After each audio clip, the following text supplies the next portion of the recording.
Welcome back! I can't believe we've already reached the closing plenary. For those of you just joining us on the live stream, welcome to the closing plenary of Solve at MIT, Solve's flagship annual event. I'm Hala Hanna, Managing Director of Community at MIT Solve. Before we get started, I want to take a moment to acknowledge what the Solve community has achieved over the past 5 years. With your support, the support of our members and partners, we've selected to date 165 Solver teams in 43 countries, 21 Indigenous Communities Fellows representing 12 tribes, and brokered more than $40 million in funding commitments for entrepreneurs globally. In total, today, our Solver teams have impacted over 52 million lives. That number increases every day. But actually, instead of me rattling numbers off, it might be better if the Solve community told you directly about all that. So I have two things for you. A video with Solve community members from around the world telling you about their work. And after this, we'll spotlight a Solve partnership with Solver Sindhuja Jayabal, co-founder and CTO of Dost Education, Solve member Diego Adame, Director of LEGO Collaboration, and will be moderated by my colleague Eliza Berg, Solve's Learning and University Communities Lead. Let's watch.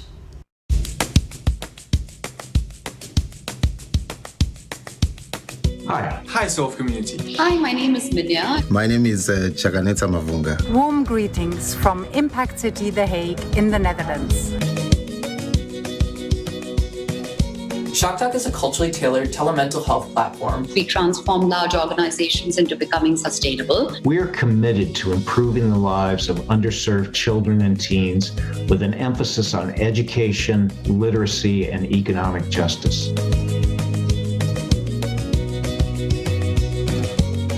We advance natural climate solutions to climate change. We work on healthcare and how to make it kinder and accessible to all. And two, we're transforming the way we look at education so we can welcome neurodiversity. We could assemble multiple knowledge systems to impact on the practice of solving, not for, but with society. At Anthropiasec, we are working to help social entrepreneurs grow and scale their impact. We wanted to put our 13 years of experience at the service of solvers.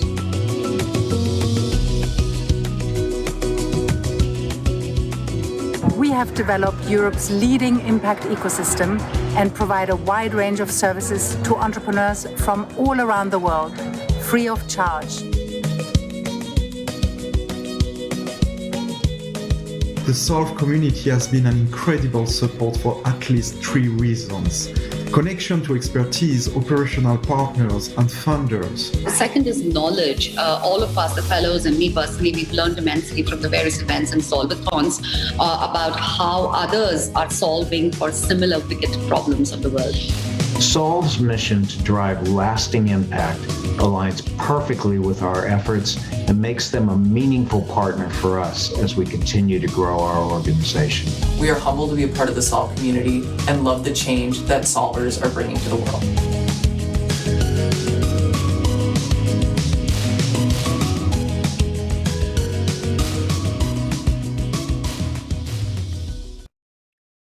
Hi, everyone. I'm Eliza Berg, lead for the Learning and University Communities at MIT Solve.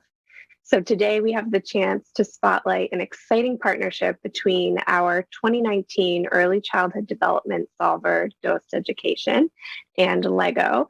I'm joined here today by our solver, Sindhuja Jayabal, co-founder and chief technology officer, Dost Education, and Diego Adame, LEGO Collaboration and New Ventures, the LEGO Foundation. Thank you both so much for taking the time to come and talk with us. So I'll jump right in. Sindhuja, could you start and tell everyone watching, what is Dost Education? How are you partnering with LEGO? And how did being an MIT solver help you bridge this partnership? Hi, everyone. Thanks, Eliza, for having me here. So Dost Education is an edtech nonprofit organization. Our vision is every child, irrespective of where they are born, gets ready for school. And the way we do that is by supporting parents from low-income families to really support their child from the time they are born till the time they enter school. And we know play is one of the most important ways children learn. And our programs are focused on using accessible technology to bring play to the last mile for families in rural India. When around the time just before COVID hit, I had met Diego at the Lego conference in Denmark, and that was our first meeting. And fast forward to 2020, we were all scrambling for how do we support families. And Eliza reintroduced me to Diego through the Solve partnership. And that's when we really came together to work on how we could get play in the real time of need. And the partnership started from there. And through this partnership, we have now been able to support close to 60,000 families with resources that are really important to them. Thank you. So, Diego, I'll go to you now. What was it about Dost Education in particular that convinced you to form this partnership? And how has Dost added value to your early childhood development initiative? I think from the beginning, as Sindhuja was saying, she was invited to our conference that we had in 2019. We were showcasing and talking about parenting and how important parenting is and how important learning through play is for children in the earliest years.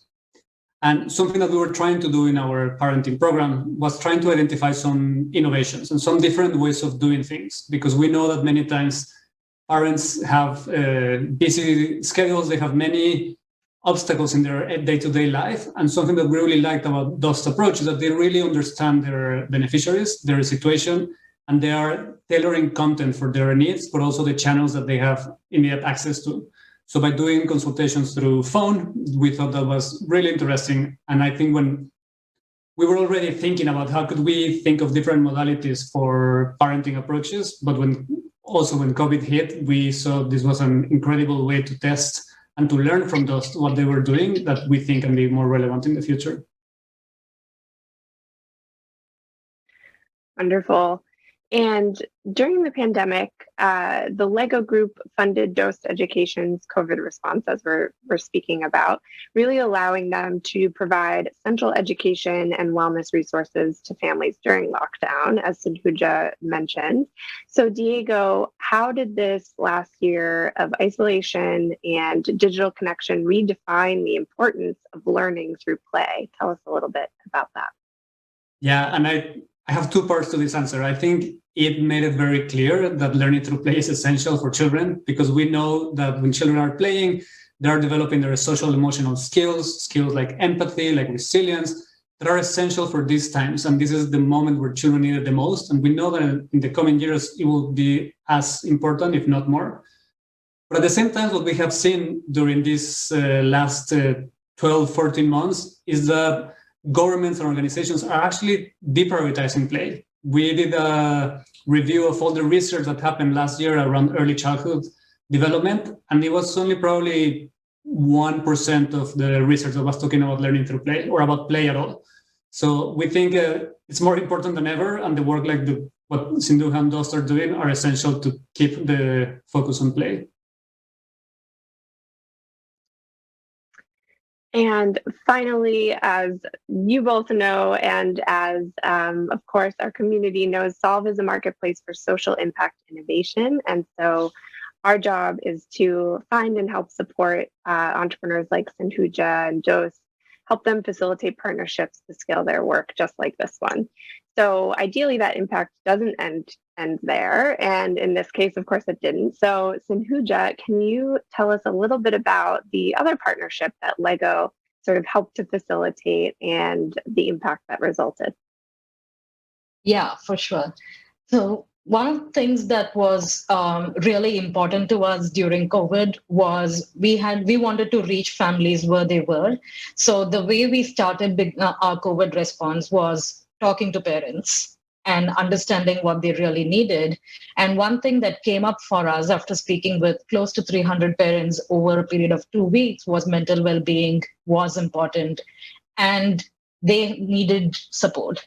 right? So, and that support, the scale of the problem was huge. Like this was millions of kids at home. So which means we had to partner with big organizations to really get what we were doing to more and more families.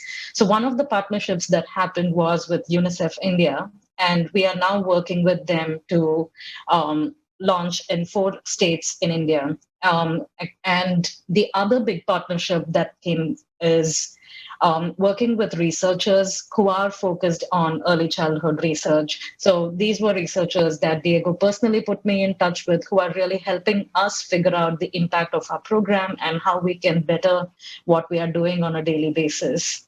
So those were 2 things that have been extremely helpful for us through this partnership and through the last year. Great. Well, thank you both so much for joining us today. Keep up the great work. We're so excited to follow this journey in this partnership. Thank you both. Thank you. Thank you both. Yeah. Thank you, Sindhuja, Diego, and Eliza. As a parent through this pandemic, learning through play has been so crucial, and I can't imagine how important it is for children facing adversity and anxiety. So thank you for that. Next up, and to pick back up our thread about investing for impact, we are thrilled to welcome Jean Case to the stage. Jean is the chairman of the National Geographic Society and CEO of the Case Impact Network and Case Foundation. She's been at the forefront of impact investing, particularly in diverse entrepreneurs outside of the obvious hubs. And we're delighted to have her moderate a discussion on investing for equity with 2 of our Solver teams, Gary Cooper, co-founder and CEO of Reaply, and Priya Lahani, founder and CEO of Century Tech. Please welcome them to the stage. And after that, stay on for a closing word from Alex and a great musical performance. That's it for me. Thank you so much. Thanks, Hala. And hello, Solve at MIT. It's such a joy to be with you this morning, and especially to have these 2 very special people with me that I will introduce in just a minute. So I'm Jean Case. I'm chairman of the National Geographic Society and CEO of the Case Impact Network. Now, my guess is some of you know a thing or 2 about what National Geographic does, but what you may not know that touches on our subject today is that for some number of years now, we've actually had entrepreneurs as part of our Explorer class. Our explorers are out there addressing the critical challenges of our world on so many fronts, just like the 2 entrepreneurs we're going to be talking to today. At the Case Impact Network, we've been very focused on equity and impact. We want to see a more inclusive entrepreneurial ecosystem, which I think, again, is represented in our guests today. But more importantly, we just believe that there's a huge opportunity to more fully use business and capital as powerful forces for good. So I think we're going to hit on some of those subjects today, and I sort of want to get right to it, if it's okay. So we have 2 true innovators and change makers. But for purposes of today, we'll call them 2 brilliant solvers. And I think you'll be interested in hearing what they're doing in each of their companies to address challenges across society and to use startups as real change-making opportunities. So we have Dr. Gary Cooper with us, who is founder and CEO of Reaply. You can see he's wearing the brand. He's sporting the brand today. And we have Priya Lahani. And Priya is founder and CEO of Century. And I'm going to let them speak for themselves about what their organizations do, but I think you'll agree with me. You'll see the change they're making in this world and the kind of solvers that they are. We'll call Gary a circular economy solver, and we'll call Priya an education solver. But I want to open it up first. Priya, if you can talk for just a bit about what your company Century does and give the audience some idea about what you're focused on these days. Thanks so much, Jean, and thanks so much for having me here today. So I really was looking at trying to solve 2 problems, and I think it's really important to start with the problems you're trying to solve rather than sort of retrofitting some idea of technology to a particular sector. The 2 problems I was trying to solve in education were that we still have the one-size-fits-all delivery of education in so many schools around the world. Education really hasn't transformed too much from when you and I went to school. They've gone from a blackboard to an interactive whiteboard. And every single child deserves a differentiated and personalised education. The second issue that I wanted to solve is that in many parts of the world, we have a huge teacher workload issue. Teachers often spend 60, that's over half, 60% of their time on admin, micro-marking, micro-assessing, trying to figure out where an intervention is necessary in a classroom. They're often spending more time not doing what they signed up to do, which is why 8 years ago, when I started Century, it was really no surprise that 3/4 of teachers in England considered quitting the profession in the next 3 years. So that's like headline news. So what we did was we went away and thought, how can we try and solve those two problems? And it happened to be that technology has obviously transformed every sector of the world. Education was very slow to change with technology, but it could really help in those two areas. If we combine artificial intelligence, so here I'm talking about machine learning and deep learning, so neural networks, and creating a content agnostic system, combine that with neuroscience and learning science to essentially learn how we learn. So machine where, Gene, if you spent 2 minutes on the machine, it will start to learn your behaviours in education. It could then take whatever curriculum you're studying and personalise for you. So it's really about using the technology to provide that personalised, differentiated education. But at the same time, because AI goes hand in hand with big data, we can use big data analysis to then provide real-time, instant, deep insights to teachers and educators to avoid that 60% of time spent micro-marking, micro-planning and assessing, and allow them to make those timely, targeted interventions so that we can start to see an improvement in outcomes. So we started 8 years ago, after a couple of years of a lot of research, including me doing nano degrees in AI and all sorts of things. I'm a former barrister, a trial court attorney. I had no idea about any of this. So if anyone's wondering if they can be a tech entrepreneur and not be a coder, living example and proof of that. But Jean, it was very much how can we improve education for all across the globe, increase social mobility using technology in this particular way. That's terrific. And I actually want to delve a little bit more into it, but we have time for some additional questions on that front. All right. So Gary, in full disclosure to our audience, my husband has an investment firm and he has an effort called Rise of the Rest. And Gary recently won a pitch competition and investment as the Equity Edition winner. But talk to us about Reaply. It's a really interesting company doing really interesting things. And let us know, what's it all about? Yes, and I was talking with him just recently, so good to meet his better half. So what Reaply is doing is really, really simple at its core. So we help large organizations, large government systems with reuse, right? So in the market, if you think about sustainability, the canonical definition is the 3 R's: reduce, reuse, and recycling. But really only people focus on the recycling part. And actually, recycling as a concept is quite frankly failed. In the United States right now, we recycle 10% of the available things to recycle. So it's not working. And so what we're doing at Reaply is actually doing the better part of sustainability, which is scaling reuse. And we're doing that through technology.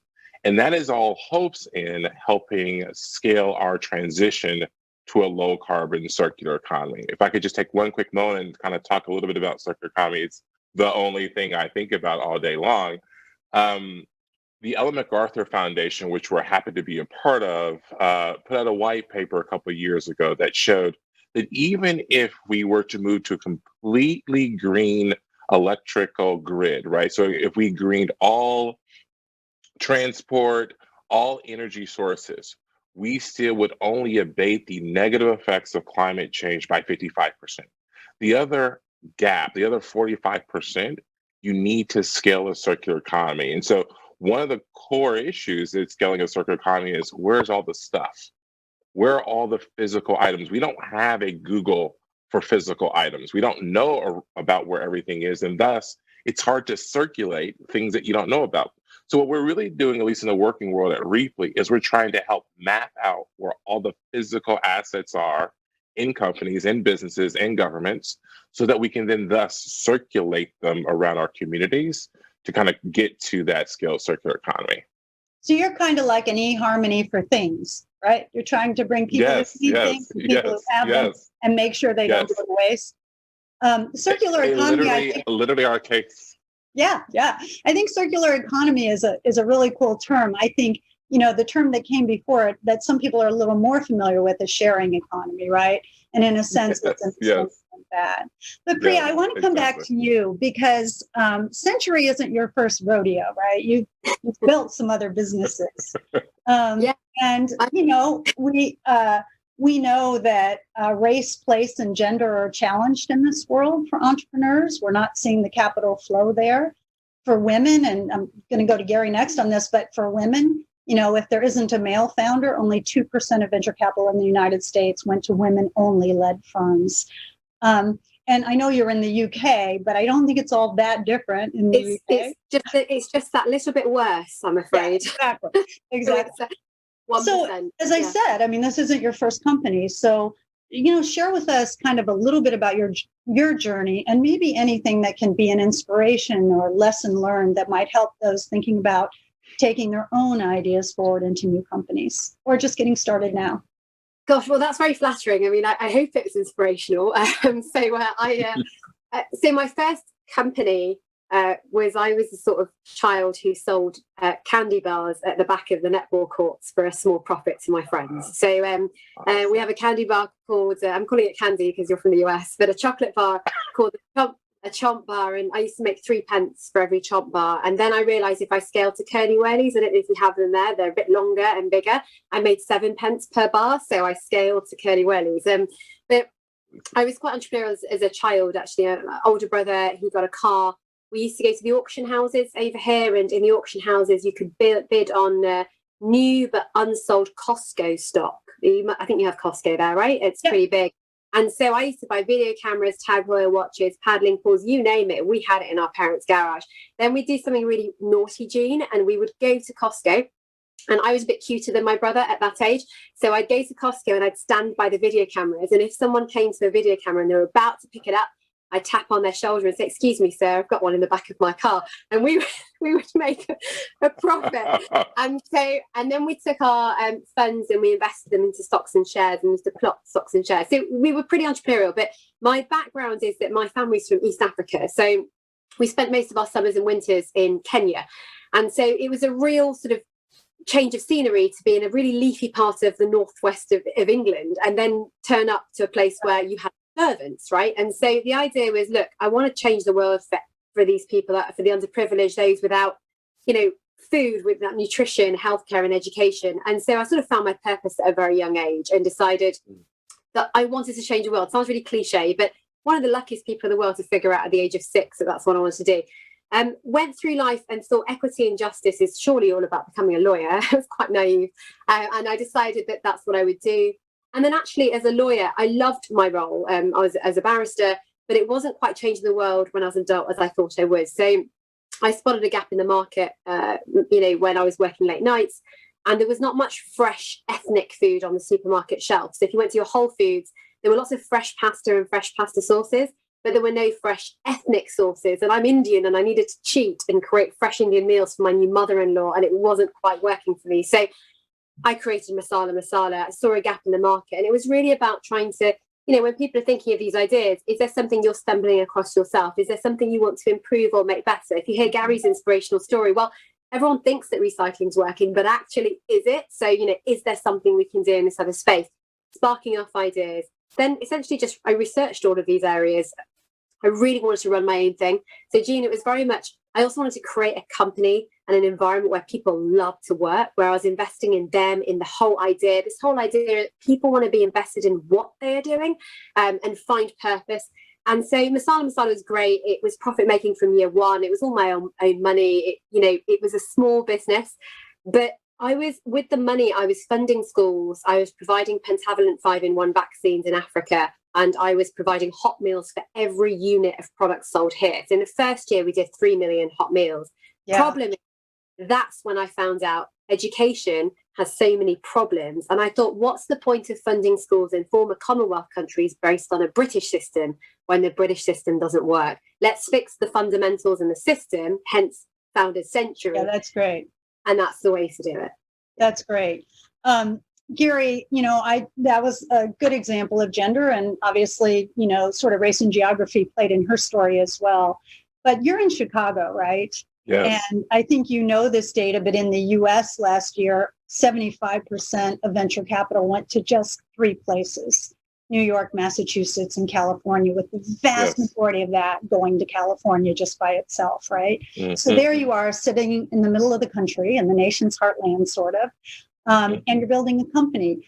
Talk to me about, what you've seen in terms of your experience of an entrepreneur in the middle of the country, where often we don't associate, even though the majority of our Fortune 500 companies were founded between the coasts, Americans think all the innovation is on the coast. So what's it been like, building this company in Chicago, and what role does place play as you build your company? Yeah, it's such a great question. And by the way, I have to comment. I feel like I should go do 1,000 push-ups after what Priya just said. I mean, isn't that just so inspirational? I was like, what have I been doing my whole life? But no, it's such a great question, Gene. I mean, it has been historically hard to start a high growth venture backed company in places like Chicago, places like Kansas City, places like Cincinnati, and others throughout the Midwest. And it's because a couple of the underlying reasons that you say, which is, there's less funding here. In fact, even around my last funding round, I talked to, I think, at least 2 investors who asked me, where are you? And I said, Chicago. They're like, not interested. Or they said immediately, even in COVID, they said, hey, if you're not in the Bay Area, like, we don't even have to have this call. Like, I'm just not interested. Right. So, there is that classic fight of, hey, we're building great companies here in Chicago.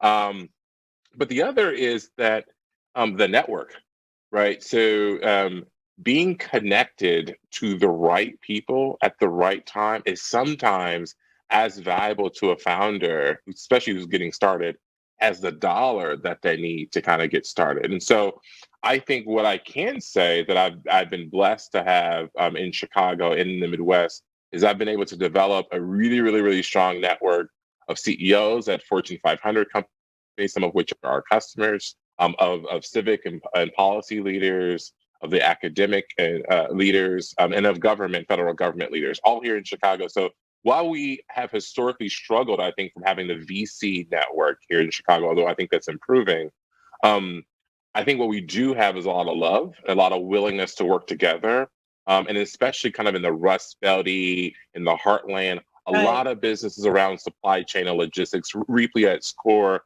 is solving a logistics supply chain problem. So I think there are some benefits to starting here in Chicago, but for sure there are some historic negatives, not to mention the fact about being a Black founder in tech space. I think in Chicago, I know there was an article that came up that said only 9 Black folks ever had raised over $1 million in VC money in the city of Chicago, which is, I think last quarter, $2 billion of VC money was raised by Chicago founders. So if you just think about that, and we know in the nation, it's 1% of venture capital that has Black founders. Yeah. So, but I wanted to ask you about that. I mean, we talked about this race, place, and gender. And so, and particularly, I'd love for you, if you can just reflect for a minute on, what we've been through as a nation in the last year, not even to mention in recent weeks. But have you felt any of the temperature change? Have you felt an opening, more inclusivity, more openness on the part of investors? What are you seeing out there? Yeah, no, I mean, we're living through a moment. And sometimes when you're living through that moment, you can run away from it, or you can be like, oh my God, hopefully something is changing. And I've been one of those people writing and speaking as much as I possibly can, even though it's not my day job, to bring light to that. It's like we are changing, and that should be celebrated. So what I see on the ground level since the horrific events following George Floyd's, leading up to George Floyd's death, is really 2-part. The first is I can certify that traditional VCs are definitely making efforts to have more conversations with women founders, with founders of color, with immigrant, just non-traditional founders in general. It's the jury's still out if that leads to more investment dollars and more deals, but I can definitely say, at least for my friends and peers, that it is easier to get a meeting or 2 these days. What I can also say is in Chicago, especially, there are funds who have now started that are specifically investing in diverse founders, or sometimes called founders underrepresented or under-networked founders. In fact, I'm a founding partner in one here in Chicago called longjump.vc. And essentially what we're doing is for first-time founders who are under-networked or underrepresented, who live in Chicago. We want to be the first check for those founders. And there are, I think, 3 other funds like it that have been launched in Chicago just since George Floyd's death. So I think there is a good march to more progress. Yeah, so we really have to start to wrap it up. I want to go to you with a final question for both of you. We're coming off of a tough year. We just talked about the George Floyd murder and the impacts in the United States. And Priya, I know you're sitting in the UK, but we know that had a global shock. Absolutely. But, then on top of that, of course, we've been going through a global pandemic. So, as founders, as leaders, as entrepreneurs trying to carry companies forward in a very challenging time, what do you want to tell folks out there who are trying to take their own ideas forward in this, really challenging window? Quickly, what are a couple things you've just really learned or would want to pass on? And Priya, I'll start with you. Thanks so much, Jean. So I've had a fair amount of experience of coming to the US and speaking to investors, and what Gary was saying is so true in terms of what we often experience as a female founder. Harassment, female ethnic minority founder, sometimes it doesn't quite sit right with you. So, but look, if you're looking at starting a business, and yes, you can look at the statistics and you can become paralyzed by the statistics. Of course you can. It doesn't sound great, but hey, I've been told my whole life there's just no way you're going to achieve X or you're not going to go there. The reason why most people will fail and they won't get to where you want to get to is because they don't persevere enough and they're not resilient enough. If you persevere, knock down those barriers. Look, venture capital, they need deal flow. They need the deals as much as you need the money, all right? So if you have enough founders in the Midwest, right, enough founders everywhere with good ideas, and you persevere and you are resilient and you just accept the rejection, take the feedback, change approach a bit, go again, don't stop. They will come because they want the deal. They want to make money. They want that home run deal. So it's we hear the stats and we can't deny them. I'm totally with you on that, but it hasn't stopped me raising over 12 million, right? I'm proud to say I'm an MIT investee now as well. I mean, I've got MIT, the SIF on our cap table. It's because we do not stop. So if you've got an idea and it's a solver type idea and it's worth it because it's got purpose at its heart, it's about changing the world, it's about working beyond the betterment of yourself, you cannot afford to just be paralyzed by statistics. Just don't be one of them. Right. And there are plenty of ways. So perseverance and resilience, Jean, are just the key things that I think that new founders, new people who want to start up, they have to focus and they have to persevere. And I think then you can get there. You'll end up with the right advice, with the right mentors, with the right funders. And it will be a fantastic story you'll be able to tell. Great. Thanks for that, Priya. Great charge out there to the audience. Okay, Gary. Yeah, just quickly, I completely agree with her. I always say start and don't stop to founders. I'll just quickly say, talking about the sharing economy, Airbnb and Uber were started when? At the last market downturn. Those are public companies now. I'm actually an investor in both. I would say to founders all out there, start and don't stop, and realizing that because of the massive shift that just happened because of COVID, because of the things that are intimating because of race relations, and because of the oncoming of climate change, this is a massive opportunity to start businesses right now, no matter who you are. So start that business today. If it's just writing it on a piece of paper or whatever stage you're at, I would say start and don't stop. Well, I think you've both said it beautifully.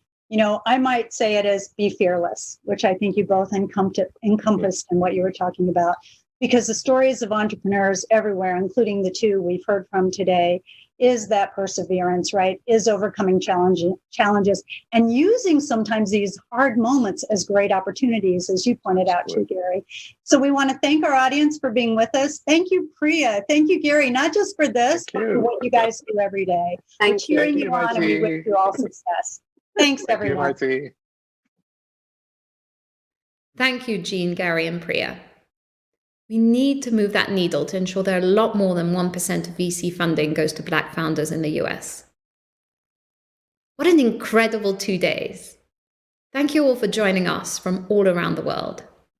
For our Solve community on Hopin, I hope you've connected with incredible people who inspire you. Do not let that spark die out, but follow up so that these connections can turn into partnerships and create positive social change. This is what Solve as a marketplace is all about, and it only works if you follow up. Before we go, I want to take a moment to thank you again. Thank you to our incredible speakers and our Solve partners and members. This would not be possible without you. Thank you to our MIT community and to the Solve staff. They have been working incredibly hard to bring this event to life and to champion Solve all year round. And once again, and last but not least, thank you to our Solver teams who are working tirelessly to create a better future for all. I hope you leave us today feeling ready to take action, to get involved, and to help solve the most pressing global challenges with us. I can't wait to see what we can accomplish together this year. A few things you can do.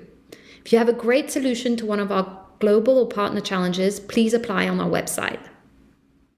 Consider becoming a member or a partner of Solve, and join us for our next big event, Solve Challenge Finals, on September 19th.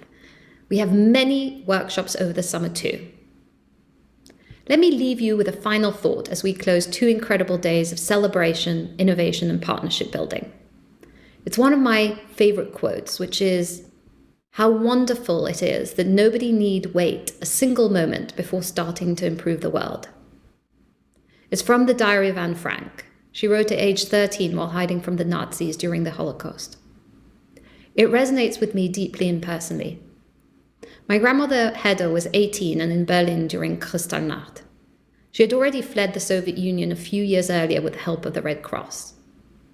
Her family was one of the lucky few who managed to escape from Berlin to Palestine before the British closed the borders. The story of my family is not exceptional in any way. Many people today live with the devastating effects of war, persecution, systemic racism, hunger, and climate change. I have the privilege to be able to choose what I do with my waking hours, unlike so many. And this is where Anne Frank's quote really gets me. Even in such dire circumstances, she held on to optimism, the optimism that everyone could do something to improve the world. This year has thrown many big questions at humanity, ones that will define our collective future.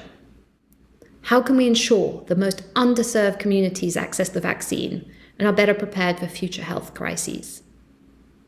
How can we eliminate systemic inequalities and oppression and ensure education, health, and our economic systems work to promote equity and prosperity for all? How can we really get serious, finally, about climate change? How can we create a world where everyone has the chance and opportunity to realize their full potential? These are big questions. We cannot tackle these alone, but we can solve these when we invite everyone to take part. So I invite you all, no matter where you are or what this year has thrown at you, to continue on this journey to do what you can to spark positive change. It is truly wonderful that no one need wait a single moment before starting to improve the world. And so to close us out, please enjoy a special musical performance. Thank you, everyone, and happy solving. Hey everybody, I'm Francisca Valenzuela. I hope everyone is doing okay. Thank you for having me at this event for MIT Solve.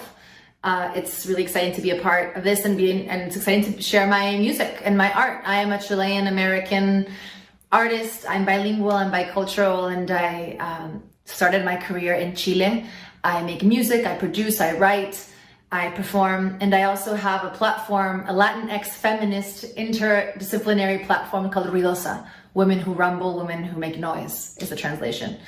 So I hope you enjoy the concert. Here it is. I'm Francisca Valenzuela. Thank you so much, MIT Solve, for the invitation. Todo lo que ha pasado me ha llevado hasta hoy. Miro adelante por el horizonte, la culpa la entierro y me voy. Empaco maleta, respiro profundo y no miro hacia atrás. Sol que se pone, sol que sale, me acompañará. Y creí lo que dijeron, los quería escuchar. Un grito vivía esperando salida, rogaba por su libertad. Toda una vida en la fantasía sin poderme a mí ni mirar. Y ahora veo cómo puedo volver a empezar. Voy arrasando con lo que venga, con mi pluma y mi poema, cruzaré la cordillera. Y si estoy en medio de la tormenta, sé la calma que sostenga el centro